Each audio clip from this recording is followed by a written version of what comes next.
रख लेना भगवान तू अपने चरणों में,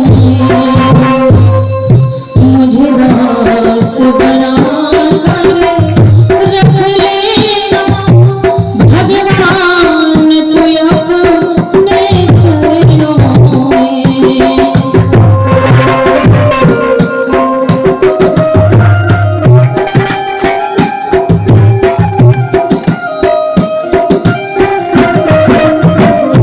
भगवान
भाव से दो बार भगवान का पावन नाम लेते हैं। जिस नाम को लेकर के मैया बड़े बड़े पापी तर गए। किस नाम को लेना है? जिस नाम को लेकर के बड़े बड़े पापी तर गए, जिस नाम को लेकर के धुलबुली तर गए, जिस नाम को लेकर के माता सबरी तर गई, जिस नाम को लेकर के हनुमान जी का नाम महावीर पड़ा, आइए उस नाम को लेते हैं। सभी लोग हमारा साथ दीजिएगा कि गोविंद मेरो है, गोपाल मेरो है। गाइए, गोविंद मेरो है, गोपाल मेरो है, गोपाल मेरो है। सिरबा के बिहारी नंदलाल मेरो है, सिरबा के बिहारी नंदलाल मोरे है। सिरबा के बिहारी नंदलाल मेरो है।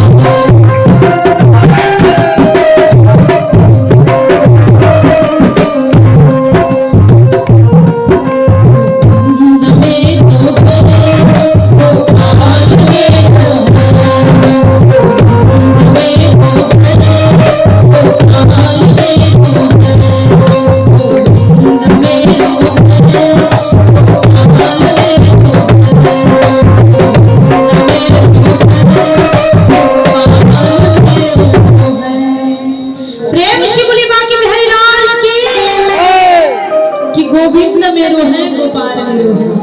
अंत में भगवान पर ही पूर्ण भरोसा करना पड़ता है कि उस संसार में कोई नहीं रहा, भगवान ही हमारे सब कुछ है। एक समय की बात है, आइए गुरु महाप्राण की कथा की ओर चलते हैं। एक समय की बात है, 88,000 आज स्वर्ग की प्राप्ति के लिए यज्ञ करते हैं। क्यों मैया? स्वर्ग की प्राप्ति के लिए। जब एक दिन का यज्ञ नहीं, 2 दिन का यज्ञ नहीं, 11 दिन का यज्ञ नहीं, 21 दिन का यज्ञ नहीं, 1000 वर्ष यज्ञ कर रहे। क्यों? स्वर्ग की प्राप्ति के लिए। और यज्ञ के पूर्णाहुति के कुछ देर के पहले वहां सनकादिक ऋषि पहुंच जाते हैं। अब जैसे ही सनकादिक ऋषि पहुंचते हैं, सारे ऋषि मुनि संत जो हैं वहां खड़े हो जाते हैं। सनकादिक ऋषियों ने कहा, क्यों? अभी तो आप लोग भगवान की आहुति दे रहे थे, भगवान के नाम पर आहुति कर रहे थे, हवन कर रहे थे। तो बताइए, जिस यज्ञ में ब्राह्मण आ जाए, जिस घर में ब्राह्मण आ जाए, जिस धर्म की कार्य में कोई संत आ जाए, तो सबसे सुंदर वो काम होता है, वह काम सफल होता है। और एक ब्राह्मण होकर के आप आए हैं, तो सबसे पहले आपकी पूजा। अगर कोई ब्राह्मण आते हैं तो आप काम को छोड़ दीजिए, ब्राह्मण की सेवा में लग जाइए। न भी आप भगवान की पूजा करते हैं तो वह पूजा भगवान स्वीकार कर लेते हैं। क्यों? भगवान का कहना है, हम माने या ना माने, आप माने या ना माने, लेकिन भगवान का कहना है कि देवता से भी बढ़कर ब्राह्मण होता है। तो क्यों? अच्छा बताइए, जब कोई मंदिर बनाता है और मंदिर में कोई मूर्ति लाया जाता है, हनुमान जी का, सीता जी का, राम जी का, शिवलिंग का, तो बताइए प्राण प्रतिष्ठा से पहले यज्ञ होती, तो प्राण प्रतिष्ठा से पहले पूजा होती उस मूर्ति का? नहीं, तब तक लोग वह मूर्ति तो ढका हुआ रहता है। लेकिन जैसे ही ब्राह्मण के मुखारविंद से, उनके मंत्र के उच्चारण से, जैसे ही उस मूर्ति में प्राण दिया जाता, प्रतिष्ठा दिया जाता है, तो प्राण आती है, उसी समय से उनकी पूजा की जाती है। और उसके पहले तो एक पत्थर का समान होता है। आज इसीलिए देवताओं का कहना है कि देवताओं, ब्राह्मण जो है देवता से बढ़कर होता है। आज जो है सनकादिक ऋषियों ने पूछा कि क्या कर रहे हो? बोले यज्ञ कर रहा हूँ स्वर्ग जाने के लिए। अच्छा बताइए, इतने लोग यहाँ बैठे हैं, स्वर्ग कितने लोग को जाना है और नरक भी कितने लोग को जाना है? हाथ उठाइएगा। स्वर्ग कितने लोग को जाना है भैया? किसी लोग को नहीं जाना, क्योंकि आप लोग जानते हैं कि जो सुख हमें मृत्यु लोक में मिला है, इस पृथ्वी पर मिला है, वो स्वर्ग में नहीं मिला है। स्वर्ग में हमें सुख मिला है, शांति मिली है, सुकून मिला है, लेकिन मृत्यु लोक में हमें भगवान की कथा मिली है। बस इतना ही अंतर है। मृत्यु लोक में सुकून नहीं मिला है, शांति नहीं मिला है, और स्वर्ग में सुकून मिला है, शांति मिला है। लेकिन मृत्यु लोक में एक सर्वश्रेष्ठ चीज मिला है, क्या? एक भगवान की कथा, हरि का समागम, संत की समागम, संत की कथा, भगवान की कथा, ये हमें मृत्यु लोक में मिला है। और इस कथा को सुनने के लिए देवताओं लोग भी तरसते हैं कि कहाँ भगवान की कथा हो जो मैं जाकर के बैठूं। जहाँ राम जी की कथा होती है वहां तो हनुमान जी जरूर आते हैं।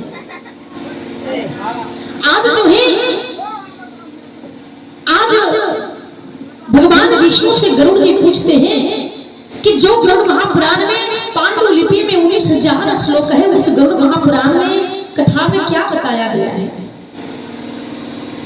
भगवान विष्णु जी ने कहा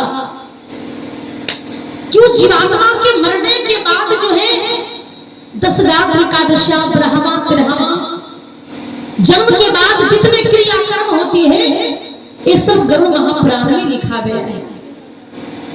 आज गरुड़ जी पूछते हैं कि बताइए एक यम का मार्ग कैसा होता, मुझे बताने का प्रयास कीजिए। किस प्रकार वह जीवात्मा का शरीर से प्राण चलता है, किस प्रकार शरीर से प्राण निकलता है, आप मुझे बताने का प्रयास करें। भगवान विष्णु जी ने कहा कि जब कोई व्यक्ति अवकल रहता है तब यमराज जो है अपने दूत को भेजता है उस व्यक्ति के पास कि जाओ, मृत्यु लोक में व्यक्ति का समय पूरा हो चुका है, मुझे लाकर पहुंचाओ। यमराज का दूत आता है। जो व्यक्ति अवतम रहता है, जो व्यक्ति अवतम रहता है, नहीं मरता है तो लोग गीता का पाठ करवाते हैं, एकादशी देते हैं, बहुत गोदान करते हैं, बहुत ऐसे ऐसे करते हैं, तो उसका प्राण जाता है। तो वह व्यक्ति जो है अवतम रहता है, तो जैसे ही यमराज का दूत का जब रूप देखता है, भयंकर जब रूप देखता है, रूप कैसा है? बड़ी बड़ी मूंछ है, बड़ी बड़ी दाढ़ी है, बड़ी बड़ी बाल है, बड़ी बड़ी भुजा है, बड़ी बड़ी नाखून है, कद जो है ऊंचे ऊंचे हैं। ऐसे रूप को जब वह देखता है तो वह व्यक्ति के अंदर में डर हो जाता है, और डर के कारण मलमूत्र को त्याग देता है, पेशाब को त्याग देता है, मुंह से लार निकलने लगती है, मुंह से फेन निकलने लगती है। और उस समय जीवात्मा जब अपने प्राण को त्यागता है तो जो जीव एक अंगुष्ठ मात्र का होता है, यमराज का दूत अपने पास लेता है और वहां से चल देता है। जब कोई मरता है तो घर के परिवार वाले रोने लगते हैं कि पप्पा हो पप्पा हमारा छोड़ के चले गए। लेकिन बताइए वह उतना ही दिन तक था आपका, और उसे आपको छोड़कर नहीं गए, आप उन्हें छोड़ दिए। इस संसार का नियम है, जब तक व्यक्ति का समय रहता है तब तक ही वहां रह सकता है, समय के बिना एक क्षण भी वहां नहीं रह सकता है। अब वह जीवात्मा जो है यमराज के पास जब पहुंचता है तो कितने देर के लिए रहता है? 2 घंटे के लिए। और 2 घंटे के बाद फिर उस जीवात्मा को कहां पहुंचा दिया जाता है? जहां उसका मृत्यु होता है, जहां उसका मृत्यु होता है। और फिर से उस जीवात्मा का शरीर तैयार होता है। कैसे? ये 3, 7, 10 के पिंड से, 3 के 3 पिंड, 7 को 4 पिंड, 10 को 3 पिंड। ये 10 पिंड से एक 10 इंद्रियां तैयार होती है, जो 5 कर्म इंद्रियां है, 5 ज्ञान इंद्रियां है। गरुड़ जी ने पूछा कि जब उस जीव का शरीर तैयार होता है तो भूख लगता है, तो वो खाता क्या है?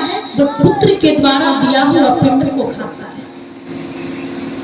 फिर एकादशा को 1 पिंड पड़ती है, द्वादशा को जो है 14 पिंड पड़ती पड़ती है जिसे मलेमास भी लगती है, 14 मासिक पिंड पड़ती है।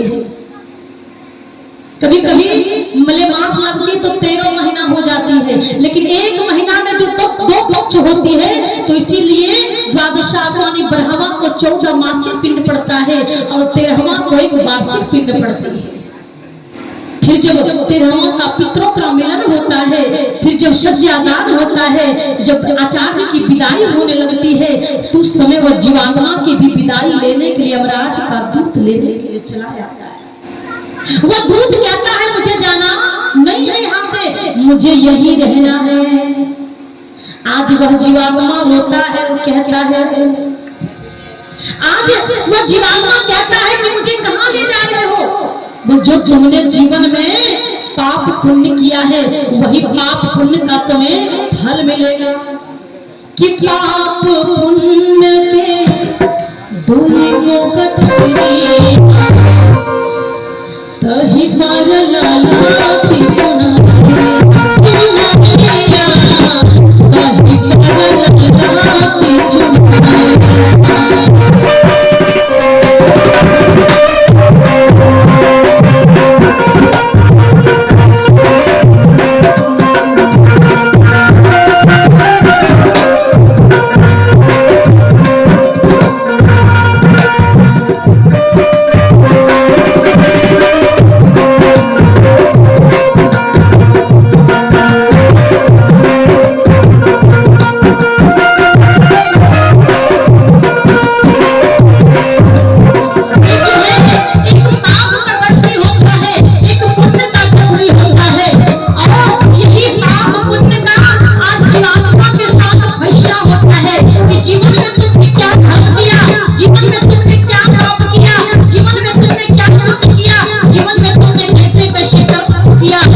उसी व्यक्ति से चला जाता है। परिवार वाले रोते रह जाते हैं, घर वाले रोते रह जाते हैं, दुनिया वाले रोते रह जाते हैं, गांव वाले रोते रह जाते हैं, लेकिन उसको बचाने वाला कोई नहीं होता है। आज गुरु जी पूछते हैं कि कैसे कैसे व्यक्ति को दुख होता है, आप मुझे कैसे कैसे व्यक्ति को दुख होता है आप मुझे बताने का प्रयास करें। प्रेम से बोलिए भक्तवत्सल भगवान की जय। आज भगवान विष्णु जी कहते हैं कि शुभम भगवान जिह्वा चवस्वती तथापि नरकं यान्ति देवा निगधस्तु नरः। आज जो है भगवान भगवान विष्णु जी कहते हैं कि जो जीवन में अपने जिह्वा पर रसना पर कभी भगवान का नाम ना लिया हो। अच्छा, इतने लोग बैठे हैं, प्रत्येक दिन भगवान का नाम कितने लोग लेते हैं? लंबी लंबी हाथ उठाइए। अभी अगर कह दिया जाए कि एक ट्रक अगर सोना का गाड़ी गिरा दिया जाए, यहाँ गिर जाए, कितनों भी प्रशासन का हो, कितनों भी वहाँ प्रधानमंत्री का सोना का गिरा हो, लेकिन तब पर भी नहीं छोड़ेंगे। बाद में देखा जी तो सोनमा पहले धारा भीतर करेंगे। तो हाथ उठाइए, कितने लोग प्रत्येक दिन भगवान का नाम लेते हैं? कैसे कैसे लेते हैं? मोबाइल में सुनकर लेते हैं कि टीवी में सुनकर लेते हैं कि चोट लगता है, लड़ाई झगड़ा होता है तब नाम लेते हैं। आजकल मैया का नाम लो दिया ना, जब लड़ाई होता था तो भगवान का भगवान का साथ भगवान का नाम लोग अब कब लेते हैं? स्वार्थ कब लेते हैं?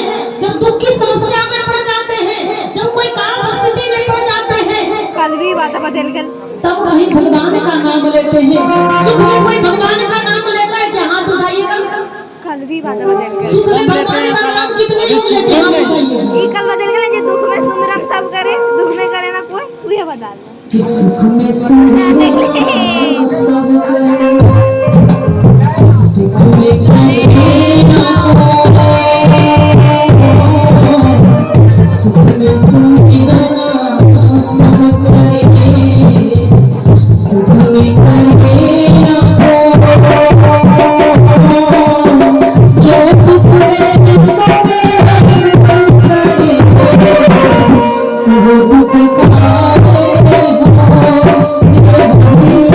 ना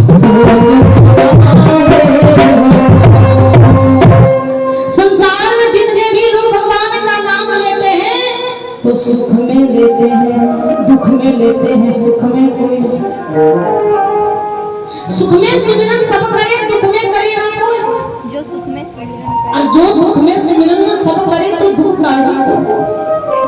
संसार में अगर दुख में भगवान का नाम लिया जाता तो किसी को दुख भी नहीं होता। लोग अपने आप में निर्भर हो जाते हैं कि हमें क्या करनी है, हम देख लेंगे।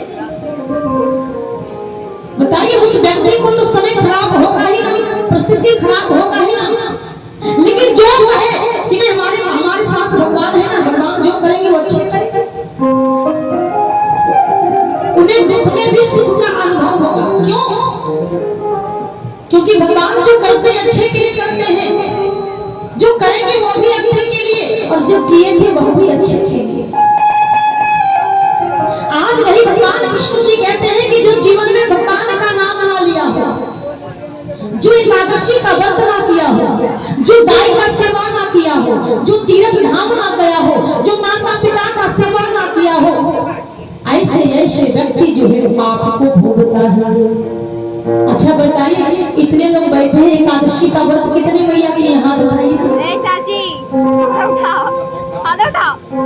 एकादशी का व्रत कितने भैया के हैं? उठाएं। यही तो साथ जाती है, फिर मानव के साथ कुछ भी नहीं जाता।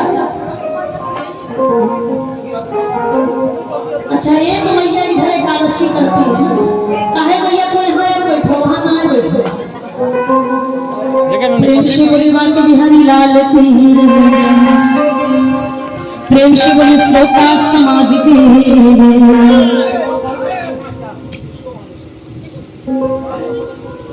आज गुरु जी कहते हैं कि जो व्यक्ति जीवन में अपने आप में धर्मवान समझता है, जो व्यक्ति जीवन में अपने आप को रूपवान समझता है, जो व्यक्ति जीवन में मानव कर्म को छोड़ करके असुर कर्म करता है, ऐसे ऐसे व्यक्ति को नरक जाना पड़ता है, ऐसे ऐसे व्यक्ति को पाप भोगना ही।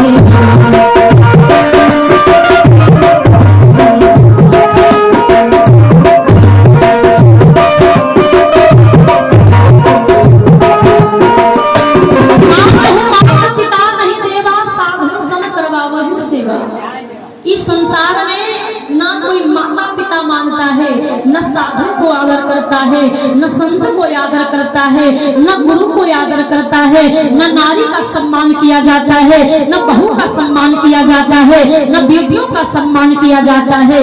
ऐसे व्यक्ति को तो नरक जाना ही पड़ता है। आज भगवान विष्णु से गरुड़ जी पूछते हैं, विनीतानंद पूछते हैं कि बताइए जो व्यक्ति जो जीवात्मा सुख दुख को भोगता कारण क्या है? क्या कारण है जो जीवात्मा मरने के बाद सुख दुख भोगता है? कोई दूसरा व्यक्ति दुख देता है क्या? कोई दूसरा व्यक्ति सुख देता है क्या? बोल नहीं। मानव अपने कर्म के कारण सुख दुख को भोगता है कि ना तो सुख दुख करदाता निज कर्मकृत भोग रहा। मानव अपने अच्छे कर्म के कारण सुख को भोगता है, मानव जो है गलत कर्म के कारण, लेकिन गलत किनको मिला? माता के करिए। आज वह जीवात्मा जो है मुझे नहीं जाना है, मुझे यहीं रहना है। यमराज का दूत क्या क्या है? यह जीवन जो मिला था वो दिन का मिला था। यह जीवन जो तुम्हें मिला था बाजार करने के लिए मिला था।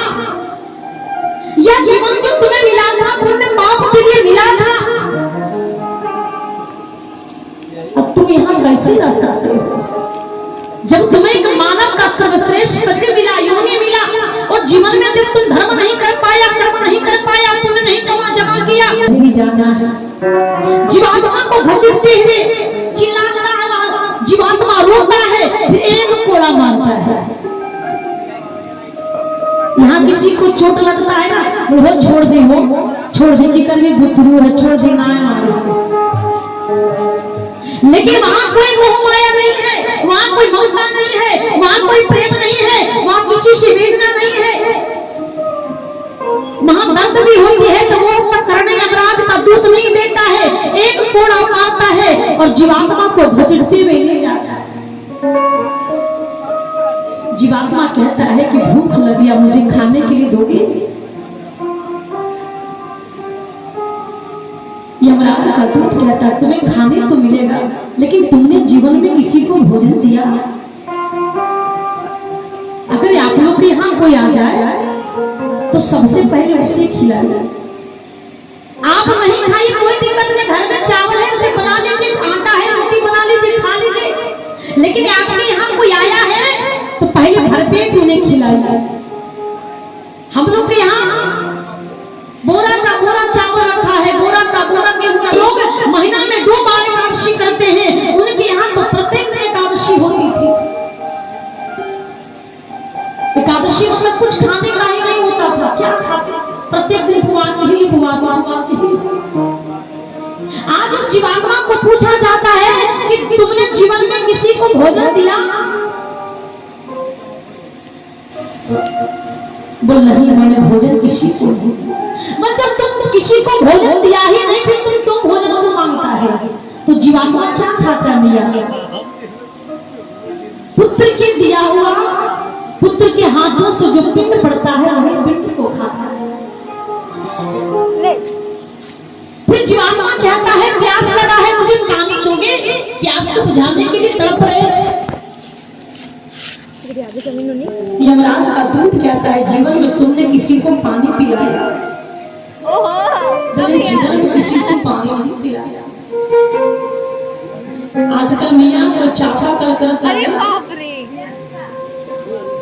तो दूसरा आदमी जाता है तो कहता है कि तुम्हारी ये चापा कल नहीं है ना? पहले के लोग चापा कल करते थे तो दूसरा घर का लोग खुश होता था कि पानी पिए, लेकिन पानी तक पीने के लिए नहीं दिया जाता था। लोग बर्तन फेंक देते थे, बाल्टी फेंक देते थे, तसला फेंक देते थे। कितना पैसा तुम्हारी लिए खर्चा किए। लेकिन बताइए एक मानव का शरीर मिला है, मानव का शरीर मिलते ही अगर भिखारी को भोजन ना दे, भूखे को भोजन ना दे, प्यासे को पानी ना दे, तो फिर बताइए मानव का तन पाने से क्या फायदा? कि कभी प्यासे पिलाया नहीं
किसी प्यासे को पानी दिया ही नहीं तो तुम फिर यहाँ पानी क्यों खोजते हो? तो क्या पीना पड़ेगा? खून को पीना पड़ता है। कौन सा खून? जो नाक में एक मछली की भांति लगा रहता है, उससे जो खून टपकता है वही खून को पीना पड़ता है। यह जीवात्मा फिर कहता है कि कहाँ ले जा रहे हो? यमराज के पास। बोल कहीं छांव मिलेगी? बोल नहीं, वहां जाने के लिए, पहुंचने के लिए सोईला गांव मिलेगा। भोरो मातो 101 रुपया पुरस्कार। हमारे एक चाचा जी की तरफ से 11 रुपया का दान है। प्रेम से बोली दान देने वाली दाता की, प्रेम से बोली भक्त से भगवान की। आज जो है वो जीवात्मा को कहा जाता है कि वहाँ यमराज के पास पहुंचने के लिए सोईला गांव जाना पड़ेगा। सोईला गांव से और क्या, प्रत्येक दिन उस जीवात्मा को 247 योजन पैदल चलना पड़ता है। अगर अभी आप लोग फिरने जाने के लिए कहा जाए तो पैदल जाइएगा भैया? उसके लिए क्या चाहिए? मोटरसाइकिल। अगर बेटा को मोटरसाइकिल नहीं दीजिएगा दोबारा फिर आपका काम नहीं सुनेगा। ये सबके साइकिल है ना? नन्हे मुन्ने प्यारे बच्चे को साइकिल चाहिए और नहीं तो आईफोन चाहिए। तो सब काम आपका होते जाएगा हवा जैसे। आज उस जीवात्मा को 247 योजन प्रत्येक दिन पैदल चलना पड़ता है। और क्या, उस जीवात्मा का पाँव दुखता है तो वह जीवात्मा कहता है कि मुझे अब चला नहीं जाता है, कुछ आराम करना चाहता हूँ। जैसे ही वह जीवात्मा बैठने के लिए तैयार होता है कि उस जीवात्मा को एक कोड़ा मारा जाता है। अरे तुम विश्राम के लिए बैठना चाहते हो? जीवन में जब तुम्हें मानव का शरीर मिला तो तुम जीवन में किसी परिवार को शांति से बैठने तक नहीं दिया, तुम यहाँ शांति और सुकून चाहते हो। जो तुमने जो कर्म किया है, एक कर्म का फल तो तुम्हें भोगना ही पड़ेगा। कर्म प्रधान विश्व कल्याणा जो जस करे से बसवर जाता।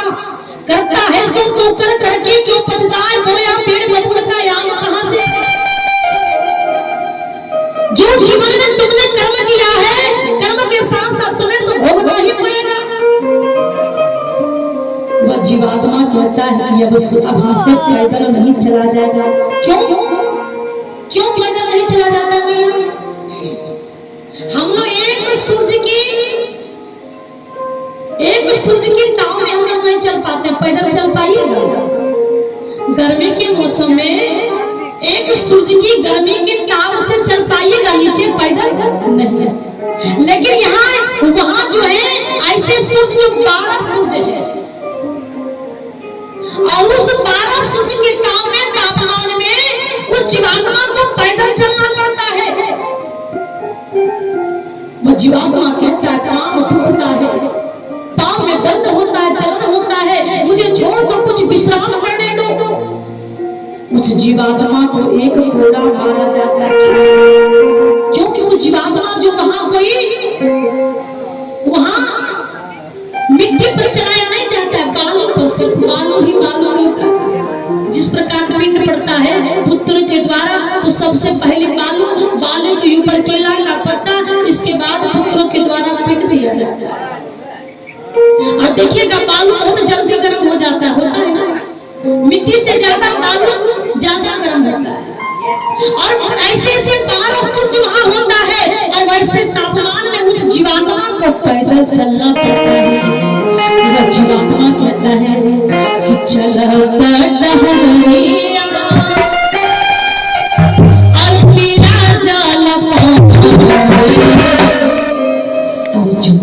से दूर दूर हरि जी के गाँव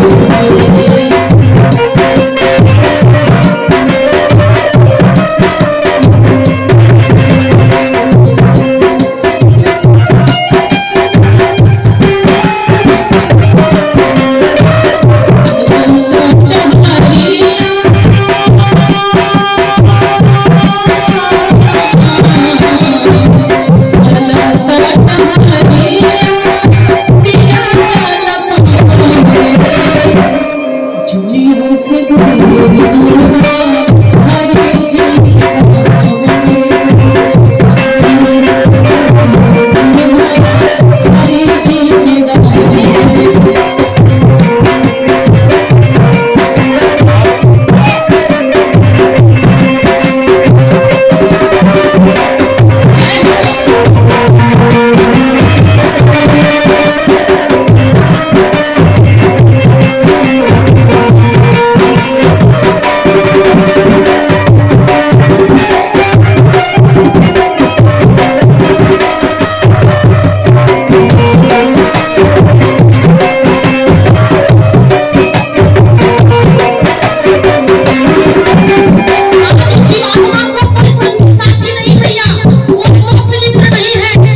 का सर काटूं और सर काटने के बाद पछतावा करने बैठ जाऊं तो रहूं मैया गे मैया अगर मधवा काट दिए अब की होते हो बापा। तो फिर बताइए किसी का सर में काट दूं और सर काटने के बाद अगर पछतावा हो तो बताइए फिर पछतावा करने से कोई फायदा है क्या? नहीं। आज भगवान विष्णु जी कहते हैं कि यमराज के पास जाने के लिए जो सोयला गांव मिलता है, सोयला गांव का नाम क्या है मुझे बताने का प्रयास करें। कि सौम्यम सरेपुरा नगेंद्र भवनम गंधर्वसया कोचरपुरम विचित्र भवनम बहवापरम।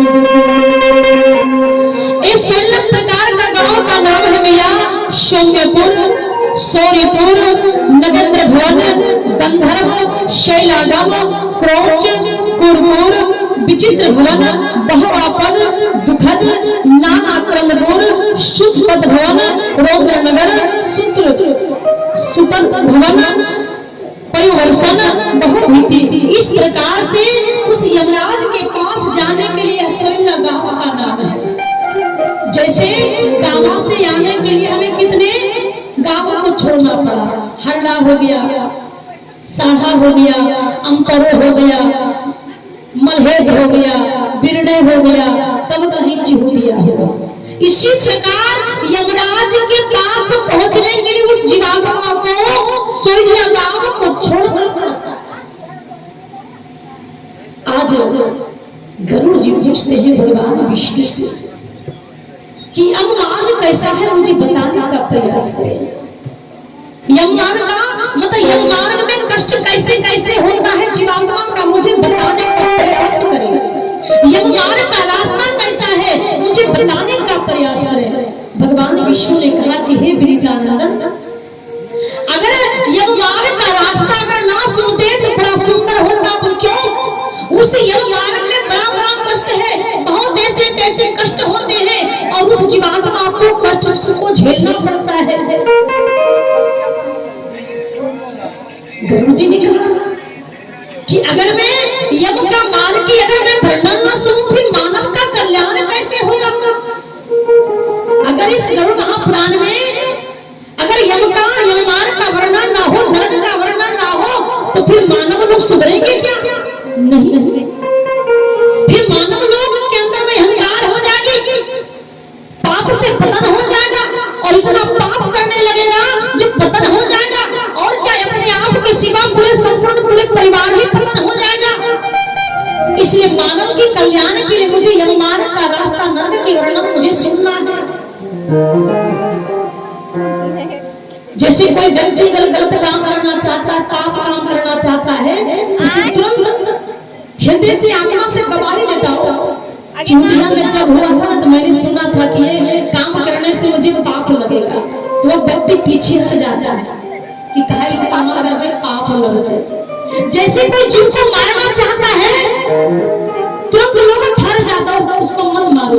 जितने अंदर हमारे अंदर में वेदना होती होगी उतना ही उनके अंदर में होगा, छोड़ दो उसे जाने को।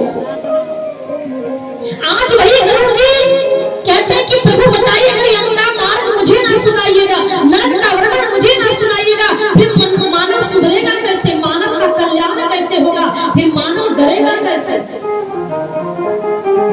आज जो है बड़े सुंदर भाव से आज भगवान विष्णु जी आज गरुड़ जी को सुनाते हैं।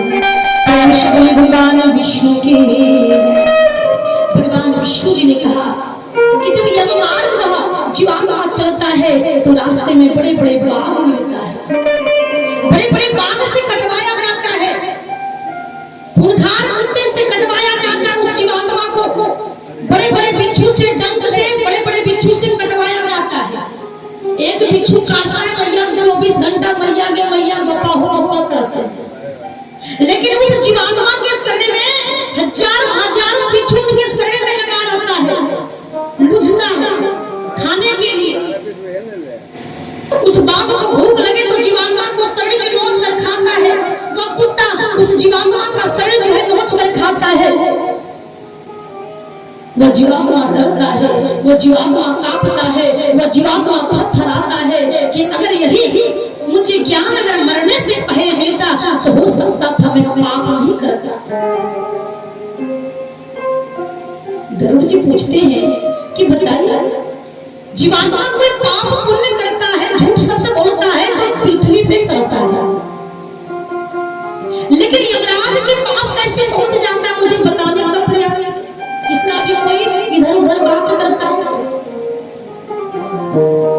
एक घर की बात होती है इधर उधर। आज वही कहते हैं गरुड़ जी कि बताइए यहाँ की बात यमराज के पास, चित्रगुप्त के पास कौन बताता है? ये लिस्ट में बैठकर उस खाता में कौन लिखता है? भगवान विष्णु ने कहा कि ब्रह्मा के एक पुत्र है, एक पुत्री। पुत्र का नाम है श्रवण और पुत्री का नाम है श्रावणी। श्रवण का काम है उनके अंदर में दूर से देखने की क्षमता है, दूर से महसूस करने की क्षमता है।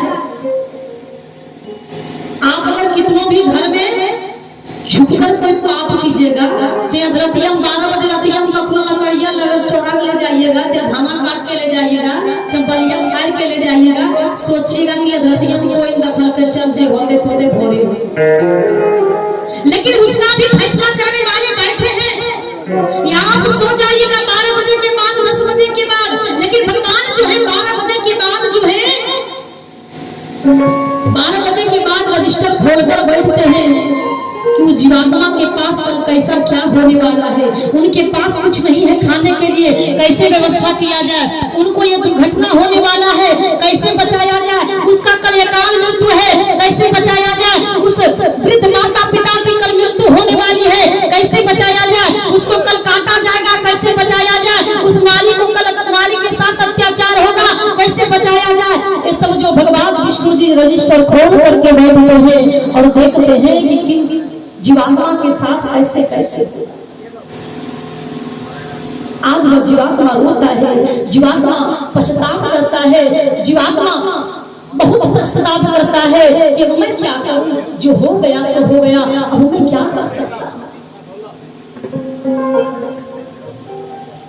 आज इस प्रकार से वह जीवात्मा एक वन जाता है जिस वन का नाम है अशीपत्र। अब जैसे ही उस अशीपत्र वन पहुंचता है तो खुश हो जाता है, क्यों? वहां देखता है कि हरा भरा पड़ा है। वह सोचा कि हरा भरा पड़ा है तो मुझे कुछ खाने के लिए कंदमूल फल मिलेगा, कुछ देर के लिए मुझे विश्राम मिलेगा, लेकिन वहां कोई जगह नहीं है। जैसे वो जीवात्मा के लिए कुछ देर बैठने के लिए जैसे समय दिया जाता है तो पीछे मुड़ के देखता है तो वो देखता है कि कितने हमारे जैसा जैसा बैठा है और कितने लोग को कान पास से बांधा गया है, कितने वहां यूट्यूब पड़ा है, कितने वहां चील पड़ा है, कितने कुत्ते पड़े हैं, कितने सिंह पड़े हैं, कितने शेर पड़े हैं। अच्छा बताइए कितना बड़ा महल हमको रहने के लिए दे दिया जाए चिहुटिया में, और जिस घर में लोग कहे कि घर में भूत हो कभी रहिए गया क्या भैया? कोई आपको 10 तल्ला मकान दे दे फ्री में रहने के लिए और खाली आपको झूठे कह देना रहिए हो कि घर में भूत हो तो आप रहिएगा। तो जीवात्मा को कितनों भी वहां अशीपत्र वन में ठहरने के लिए विश्राम करने के लिए जगह दिया गया है, लेकिन चारों तरफ से बड़े बड़े जंगली जानवर पड़ा है। बताइए वह कैसे टिक सकता? वो जीवात्मा उठता है थरथराते हुए कांपते हुए और कहता मुझे नहीं रहना, चलना है। उस जीवात्मा को गर्मती तेल में गिरा दिया जाता है। अब जैसे ही गर्म तेल से निकाला जाता है कि बड़े बड़े पहाड़ों से गिरा दिया जाता है, वह जीवात्मा रोता है कि मैं क्या करूं। बताइए भैया मरने के बाद कैसा कैसा गति होता है जीवात्मा के साथ। आदमी जब पाप करता है तो नहीं सोचता है, किसी से बेईमानी करता है तो नहीं सोचता है, किसी का हक खाता है तो नहीं सोचता है, लेकिन बताइए मरने के बाद कितना कितना उस जीवात्मा के साथ होता है, आप अपने आप में अनुभव कीजिए। और जिसके लिए बड़े महापुराण की कथा की अनुभव कर लीजिएगा, आप पाप करना छोड़ दीजिएगा, बेईमानी करना छोड़ दीजिएगा, किसी का हक खाना छोड़ दीजिएगा। क्यों? क्योंकि इसमें कभी झूठ नहीं है, सत्य ही सत्य लिखा है। किनारे बैठ जाओ बैठ। अब जो है जब जीवात्मा खड़ा होता है, चलता है, तो एक नदी मिलती है, उस नदी का नाम है बैतरणी। अरे वाह, बंद कर देगा तुम लोग आज जब जीवात्मा अरे पूछता घोड़ा है रे घोड़ा घोड़ा की कर कि मुझे प्यास लगा है, पीने के लिए जल मिलेगा, वहाँ एक नदी है। बंद करते लोग। बोल उस नदी का नाम बैतरणी है। बोल वह नदी कैसा है? कोई बालू से सीमेंट से ईटा बना है क्या? बोल नहीं, वो नदी जो है खून, पीप, रक्त से बना है, मांस हड्डी से बना है। 7-8 अब जैसे ही उस जीवात्मा जो है उस नदी में उतरता है, छोटी जी तो वहाँ एक केवट आता है। बैतरणी नदी पार करने के लिए उस जीवात्मा बड़ा सुंदर सजा हुआ एक केवट आता है नाव को लेकर के। वो जीवात्मा देखता है तो खुश हो जाता है कि चलो हमारे लिए नाव तो आया है, मम्मी जी मैं नाव में बैठकर बैतरणी